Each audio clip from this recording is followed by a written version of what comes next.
It is basically biological chip that it is in the tablet, and once you take the tablet and dissolves into your stomach, sends a signal that you took the tablet. So imagine the applications of that, compliance. The insurance companies to know that the medicines that patients should take, they do take them. It is fascinating what happens in this field.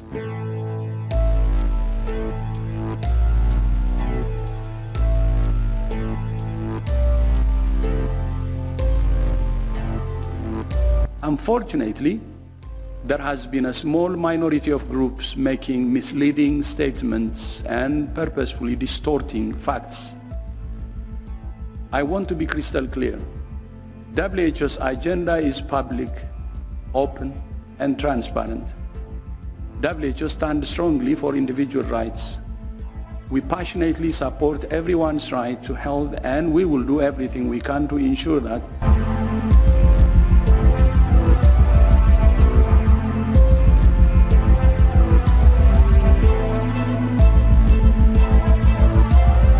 Before we get started with today's video, remember Mad Magazine before they went all woke on us?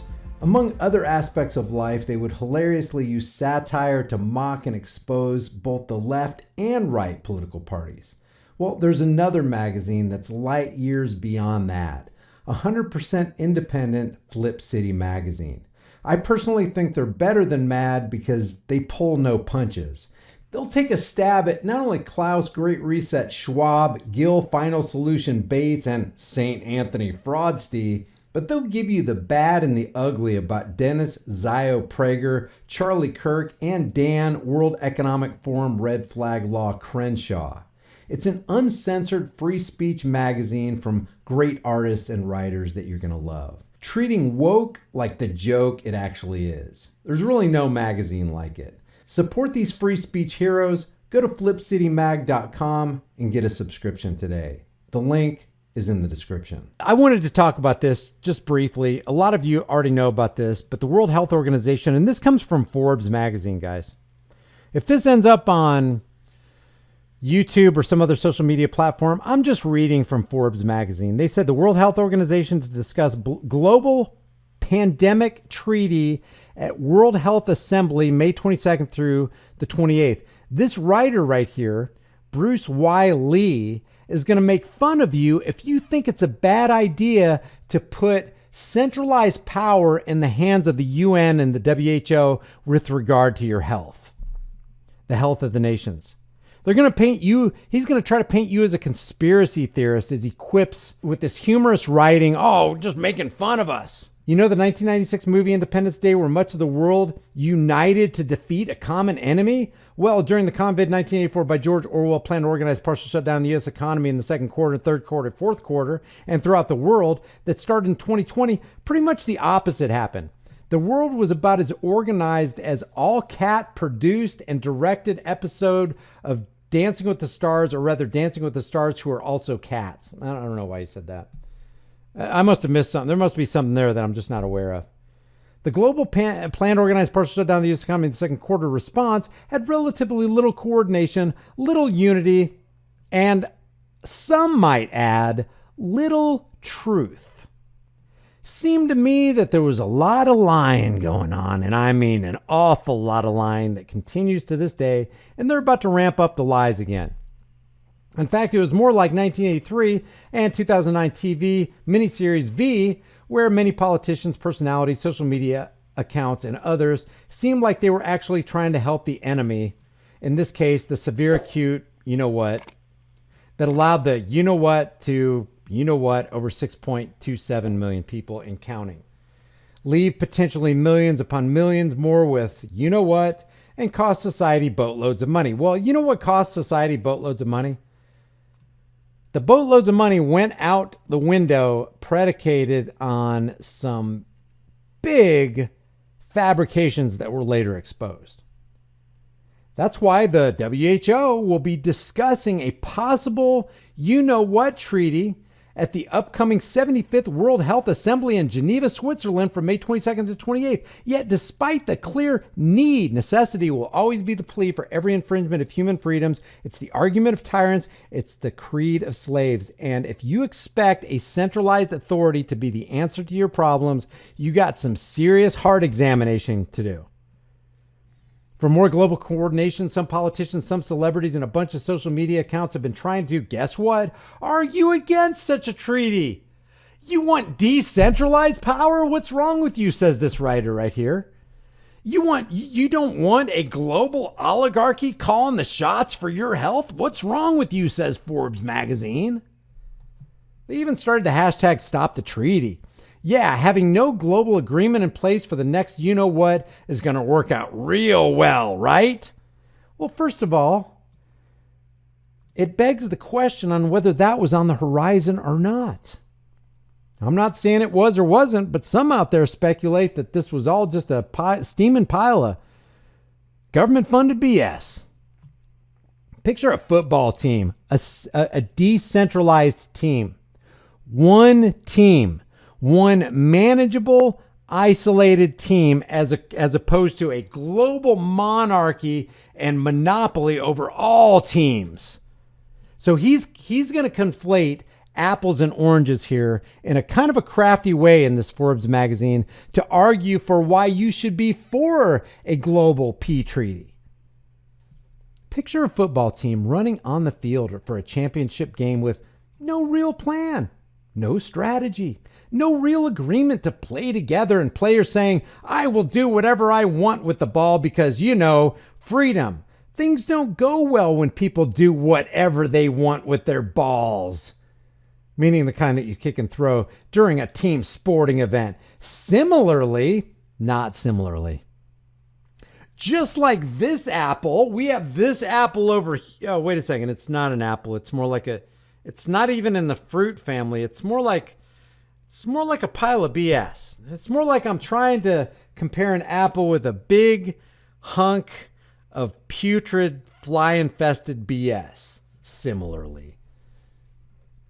Having each country or even each faction within each country do whatever they want is going to end up in disaster. I'm telling you, the sky is falling. We must install a king. The WHO. Put that crown on his head, and I order you, country, to do this, and you, country, to do that. Oh, and you didn't do this? Well, you're going to be locked down for it. They get to call the shots. Yeah, what could possibly go wrong? This is essentially what ended up happening in the U.S., which has suffered over 1 million dead since the start of you-know-what.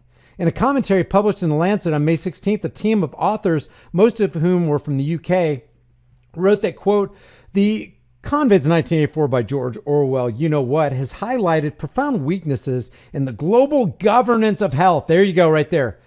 The global governance of health. Government broken up, again, in two Latin words, governo and mentis, to control the mind or mind control. Global governments, the global control of your individual health. It doesn't even work on the countrywide scale. Look at the failure of Obamacare. Oh, it's going to be cheap. It's going to be effective. If you like your doctor, you can keep your doctor. It's no big deal. They couldn't even get out of the gate with the website. Remember healthcare.gov? Remember what it cost? Do you guys remember what it cost for healthcare.gov? It's going to be cheap. It's going to be easy. It's going to be free. It's going to be effective. Nobody will be left behind. $1,800 did it cost the website? $1.8 million for a website, which would be horrific. You spent $1.8 million for the healthcare.gov website? Look right now. It cost the American taxpayers. Sorry, I don't even know why I keep saying that. $1.8 billion for a healthcare.gov that initially didn't even work. People couldn't log on and get what they were promised. Talk about wasting. How do you spend $1.8 billion on healthcare.gov?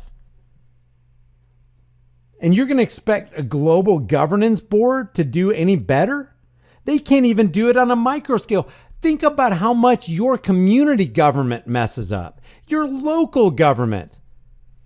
Your city council. Look at what they cave into. You think that's not going to happen? Look what happens when it goes to statewide and then federal within one country. You think there's not going to be mess ups or people in fingers and other little financial pies on the global scale? You got to be kidding me. Inadequate preparation, coordination, and accountability hampered the collective response of the nation at each stage. They asserted that, quote, changes to the global healthcare architecture, they're talking about a fundamental restructuring of how all governments everywhere on the planet are monitored and controlled by one centralized power. How could anything good come out of that? Guys, I'm telling you, if power corrupts and absolute power corrupts absolutely, just give a centralized power on the planet supreme authority over the health of every person on the planet and see where that's going to lead us. Are necessary to mitigate the health and socioeconomic damage of the ongoing you-know-what. Think event 2.0.1. Call before midnight tonight. Gil Bates and Anthony Fraudstein are standing by. And to prepare for the next major global threat to health, they indicated that success will require, it's necessary, guys. This is absolutely the thing that we've got to do.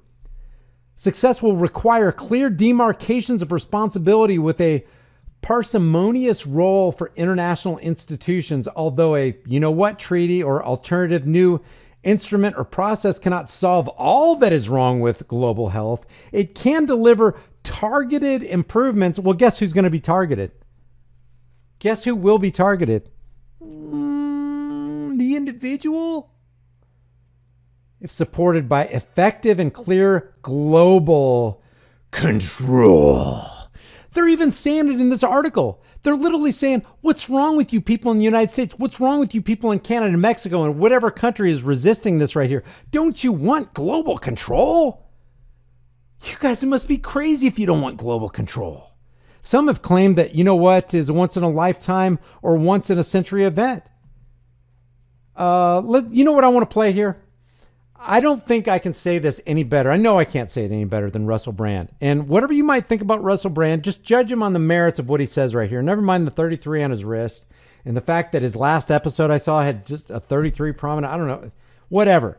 Is what the guy is going to say right now on the up and up? Is it something that withstands the scrutiny of questions based on truth? Listen to what he says about this. He's referring specifically to this WHO plan to organize partial shutdown of the U.S. economy in the second, third, fourth, and fifth quarter treaty that they want, this global governance, this global health governance board. Listen to this. Hey, let's see what's in the news. In a landmark decision at the World Health Assembly special session last week, world leaders agreed to commence negotiations on an international framework, treaty or accord for pandemic prevention, preparedness and response, ushering in new opportunities to shape the future of global health security. Firstly, I don't like hearing about any conferences where leaders are coming together because I think I don't trust any of you lot. I've not trusted any of you lot for ages. I mean, you're all hanging about in a conference, shaking hands, backslapping, jollying each other along, ushering in new opportunities to shape the future of global health security. But just shaping the future. That's controlling the future. What shape is it? It's not the shape of a boot on your face forever. The international community agreed. So he quotes George Orwell right there. You know, basically the future holds a boot crushing the human face forever. What he said so far, and you guys are reaching out here in the chat room talking about how he's friends with Yuval Harari and dropping videos. I totally get it, guys. I'm trying to just judge him on the merits because the thing that people don't want us to do is parse out what actually is truth. They want us to be in the cult of personality to such an extent where we'll reject the truth if certain people say it. Like they'll actually put the truth in Hillary Clinton's mouth or in Donald Trump's mouth or in Joe Biden's mouth. And because there are factions, because somebody's team blue, they're totally Democrat, everything that Donald Trump says is false. When nothing could be further from the truth. They use falsehood and they use truth. They use truth to manipulate the minds of the masses and they mix it with a little bit of lie, which makes the whole thing a lie. So while I completely agree with you that from what I've seen, from the research I've seen, and Russell Brand, if you're watching this video, I'd love to talk to you about it. But from what I've seen, if you're best friends with the World Economic Forum Harari, you'll have no free choice. You're not going to hold the feet to the fire of all these people. I got a serious problem with that.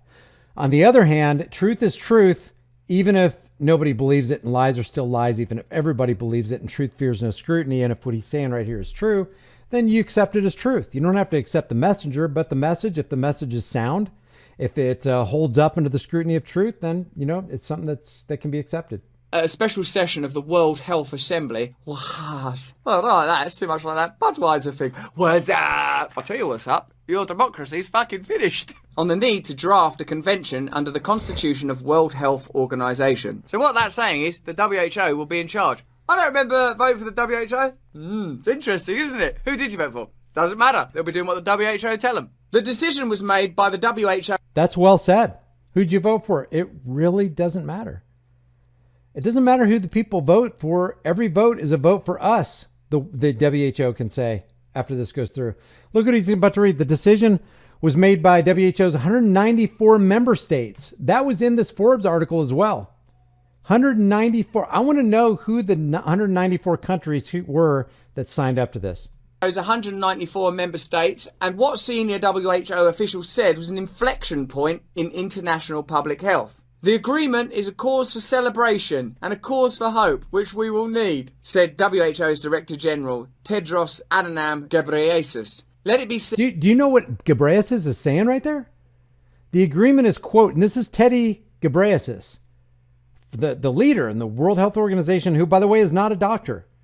Quote, a cause for celebration and cause for hope, which we will need. Talking about this arrangement that the World Health Organization, probably in concert with the WEF, I wouldn't doubt it, is going to be in control. It's going to be a global health governance board who will actually reserve the right, leave no doubt in your mind about this, who will reserve the right to shut down entire economies if they declare a planned organized shutdown is in progress. Tedros Adhanom Ghebreyesus. Let it be said, decades from now, when each of us is nothing more than photographs and memories. You're going to turn into photographs and memories? Oh no, they've already been taken. We'll just be dead. Unless some of our plans for eternal life work out. How are they coming along, Bill? Fucking good. That we left the world in a healthier, safer, fairer place than we found it. Bloody hell, mate. I don't think so. I think what people will say is we lapsed into a terrible, technocratic, globalist agenda where ordinary people had no ability to influence democratic outcomes, where the media cooperated in keeping people distracted, numb and dumb, while the powerful funded non-democratic organisations to carry out their edicts. Whether that's for good or for bad, that's for us all to collectively decide, but it certainly isn't democratic, and it's certainly not a fairer, better world. I don't see anything that he said right there that I can argue with. He hit the nail on the head, and that's where we're at. So what we've got here is the World Health Organization attempting a huge power and wealth transfer grab under the International Health Regulations, the IHR. The United States agreed to the IHR in 2005, and these regulations override and supersede the Constitution of the United States and the constitutions of other countries. They will be in total control. Guys, if you're not free to determine the course of your own health care, you're not free. And if you concentrate all that power in a centralized form, and power corrupts and absolute power corrupts absolutely, this power will corrupt globally. So leave your thoughts about it. I want to hear what you guys have to say about that. If you have more information, just drop it in the comments section below. We'll probably be covering this because, again, this Geneva, Switzerland meeting is supposed to take place on May 22nd and through the 28th, and that's this year. That's in a couple days. Just a couple days, this is going to commence. They're going to try to determine the fate of every individual in every country in the world. With all the crazy stated plans of the Great Reset, the currency reset, and even the food reset, it's not a matter of if the store shelves are going to clear and there's a lack of food. The question is when. You need to get long-term storable food. It doesn't matter if it's from me or you just go to the store and you buy food. Just grab dry, storable food while you can. If you want to get it from me, you're going to support the channel and you're going to help yourself out because my link has a discount code embedded within it. You can check that out in the description below.